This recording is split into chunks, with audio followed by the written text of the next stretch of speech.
What's up YouTube? Today we're going to look at some Morgans and how to tell the differences between some cleaned Morgans and some regular BU Morgans.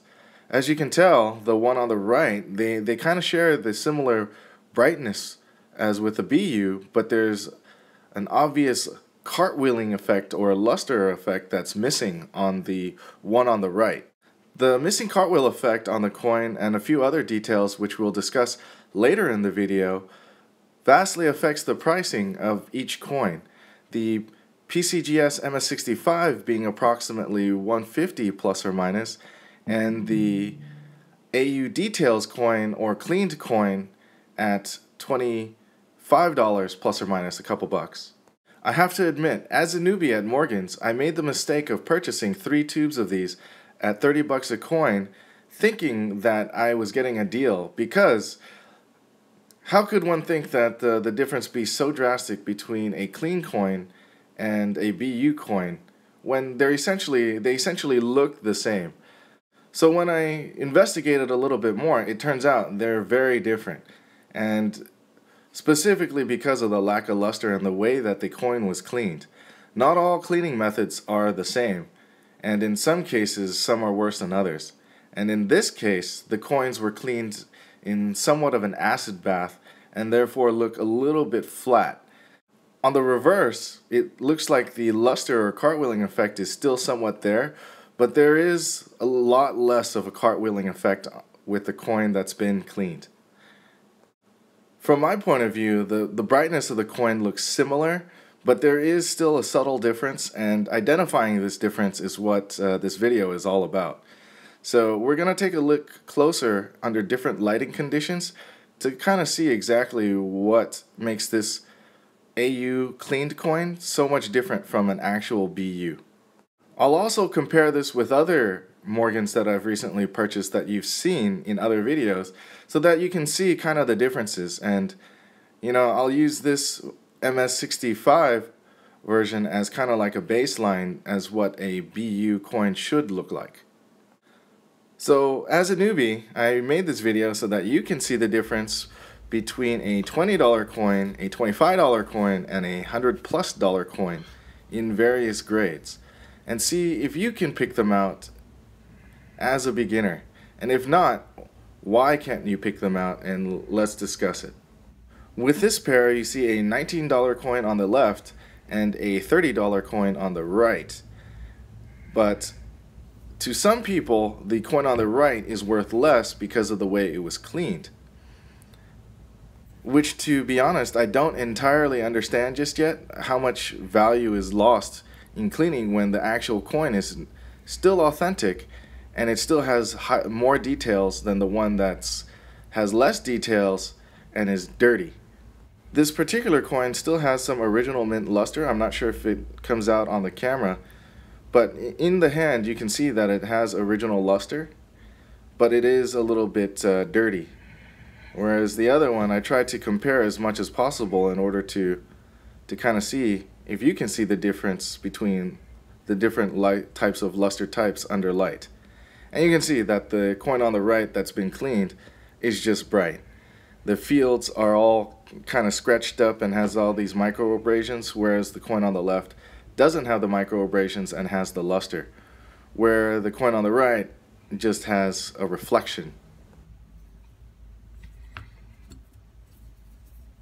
Now let's have a look at some other $19 coins that have had some type of cleaning done to it, but with less of the micro abrasions.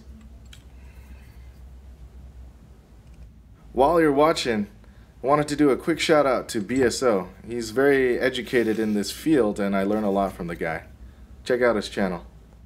Okay, so now let's have a look at the MS65 and the uncleaned coin in sort of an AU condition that's been uncleaned.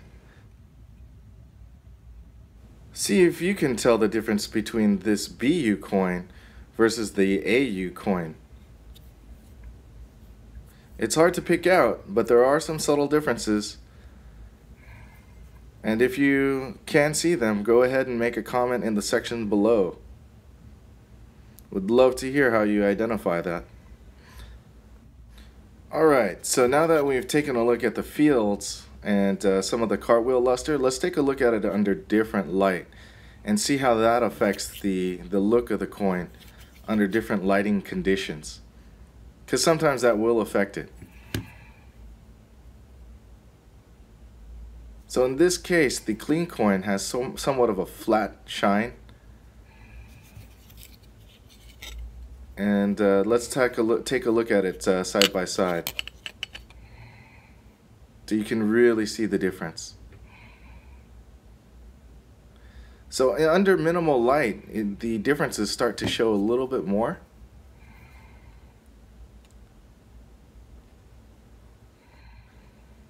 And one of the good things about this is after you've seen a variety of types of Morgans in their different conditions and different types of cleaning, like the other one I showed mechanical cleaning, which they were probably tumbled, whereas this one, it's more of a, it looks more as though they cleaned them chemically, where they kept a lot of the material left on the coin, however it is etched a little bit. Let's take a closer look at what I mean about chemical cleaning versus physical cleaning, and let's do a comparison. So I stacked them up, and I've showed this in my last video with the Ben Franklin's half dollars. So let's have a look.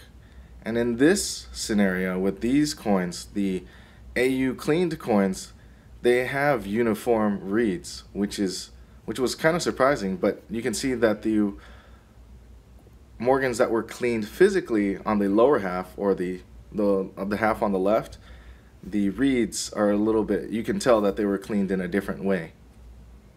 As a beginner, identifying these types of differences between the methods cleaned and the way they look is going to be important, because I can already tell with a lot of the auctions on eBay which coins were purchased from this dealer and being resold versus ones that are actually authentic. That being said, as I mentioned earlier, there is a market for them, and people will pay for cleaned coins if they like cleaner looking coins, because handling them is kind of nasty. And so, you know, sometimes you just want good looking coins that kind of are real. And in this case, that's exactly what they are. They just don't have a certain characteristic to them. So in this case, it was a bad call to pick up these Morgans, but it was a calculated risk. The seller had a high rating and had a good return policy, which I utilized, and ultimately ended up net zero, since we were both out shipping costs, and I got to look at the coins and then study them, and now I can tell that there are a lot of them on eBay. So I bring to you guys on YouTube the lessons that I've learned, and when I tried to ask or inquire about selling these on private forums, I was basically told I was out of my mind for paying the price that I did, and I would never get that kind of price selling to those kinds of folks, which limited my outlet options to pretty much just eBay, which is a problem. So back they go. If you like, comment, like, and subscribe.